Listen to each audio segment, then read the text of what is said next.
Hey, good day preparation here for us, and excited to get on the plane tomorrow and go play a really good football team. But it's been a good week of preparation, so I'll open it up. We'll start with Vince. Josh, a lot of coaches say teams make their biggest improvement between the first and second game. Is that something you believe in, or is that out of the coaches, what coaches are supposed to say?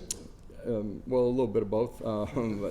You can make your biggest jump from week 1 to week 2. You should make huge jumps, just in communication, understanding of expectations.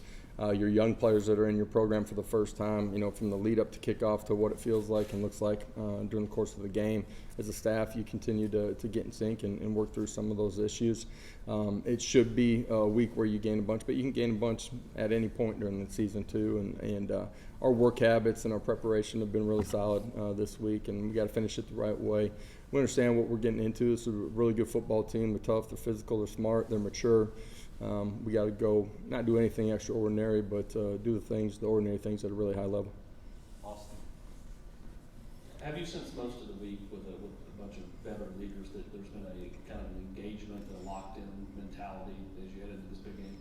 Yeah, I think they understand the type of fight that it's going to take. During the course of the 60 minutes of play to win this football game. They understand this is a really good team. It's really mature. Is it something completely different as far as the way they've approached last week? No. The more mature your football team is, they become really consistent in their preparation. It's been a really good week. From in the meeting rooms to on the practice field. Our 2s and 3s being dialed in during our walkthroughs and make sure that they're getting every mental rep as well, and continue that preparation until kickoff, and then you got to tee it up and go play. Tim in the back. Coach, a lot of times coaches script those first 10 or 15 plays of the game. You guys obviously are really good at that. Score a lot on that first drive. What goes into those decisions, and how do you decide what's going to be in those plays, those first 10 or 15? Yeah, for us, ways that you feel like you can attack them based on what you're going to see. For us to be able to put our personnel in a position to be successful, that's, from the offensive line to the skill guys and certainly the quarterback as well. And our kids having an understanding in those first couple of drives. Here's some thoughts that we are planning on getting to based on what we anticipate seeing, and them having a great understanding of how to react to the different variables that they could potentially see during the course of those first couple of drives. Back to Vince. I've spoken a lot about how Pittsburgh really makes a priority to stop the run defensively. What specifically do they do? They had a long run of keeping teams under 200 yards rushing. What specifically do they do to make it difficult on offense? First of all, their personnel is big, long, and athletic and physical. And I'm just talking front seven. I don't care what formation you're in. I mean, they're going to load the box on you.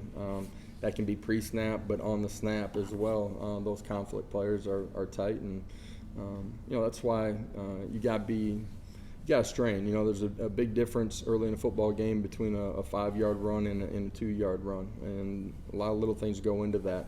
You got to win one-on-ones on the outside during the course of this football game too, and that dictates how the game unfolds, but certainly how you play in third down situations. This is a really good team in third and long, and we got to try to stay in more manageable third downs against them. Rob?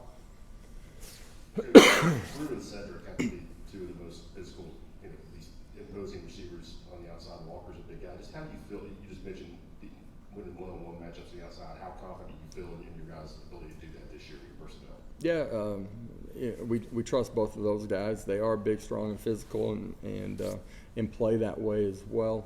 It will be different than it was last week for those guys, though.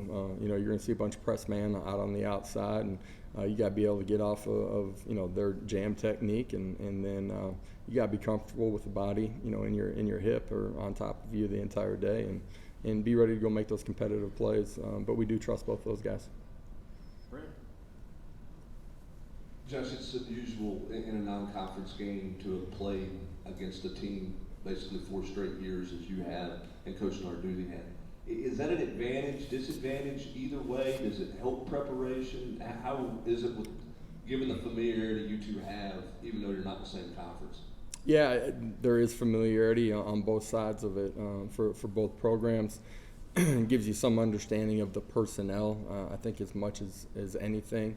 Schematically, things are going to subtly change on both sides of the line of scrimmage, and that's played out in the previous 3 contests. And being able to adjust during the course of the ball game, based on the differences that you're seeing, will be ultra important in this one too. Patrick. Coach, a couple of your players earlier in the week talked about how last season's game, the way it went, left a bad taste. That was in the back of their minds this week started. Are you good with your players using that as motivation, or having maybe sort of, I don't want to say revenge factor, but that being something that isn't going this week? Yeah, sure. Whatever gets them in the building to watch more tape, I'm all for it. Last year's game has nothing to do with how this week plays out. The first play doesn't dictate what happens on the second play of the game either. So, but certainly, there's a sense of urgency and understanding what we're getting into, and I think that's led to a really good week up until this point of preparation. Zach in the back.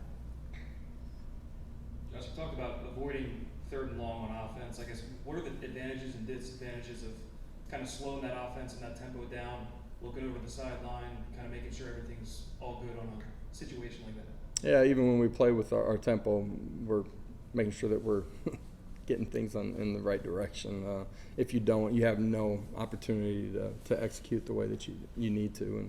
And for us, handling our tempo offensively will be a big part of this one.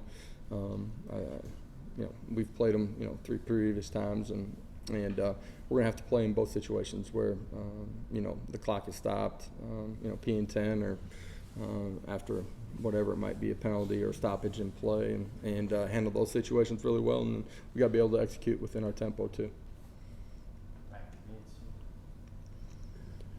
Coach Halsley was talking about the trust that Hendon Hooker has earned with you guys in, if he doesn't like a play, that you guys will toss it out and make sure he does things he's comfortable with. Can you expand on that circle of guys that are contributing to your game plan and that trust factor amongst you guys? Yeah, I think the longer you're with the quarterback and the more understanding of what you're trying to do and why you're trying to attack a defense that way, there's more trust from him too. And if there's something new that's going in the game plan, he can understand the reason why behind it, and probably feels more comfortable than he necessarily would when he's young inside of your offense. And so I think it's a two-way street. For us offensively, from Coach Golish to Glenn Ellerby to our entire offensive staff, Coach Halsley, I think we have a much better understanding than we did a year ago at this time. Who is our personnel? What can they execute? And how do we put them in a position to be successful? Any other questions? Patrick? It's like a lot of games are decided along the line of scrimmage. This one seems like it will be too with what they do on both sides of the ball. How you as a staff need to relay that to your offensive and defensive lines this week, or do they kind of know the challenge they're up against? They understand the challenge that we're up against on both sides of the line of scrimmage. All right. Guys, appreciate it. Have a great afternoon.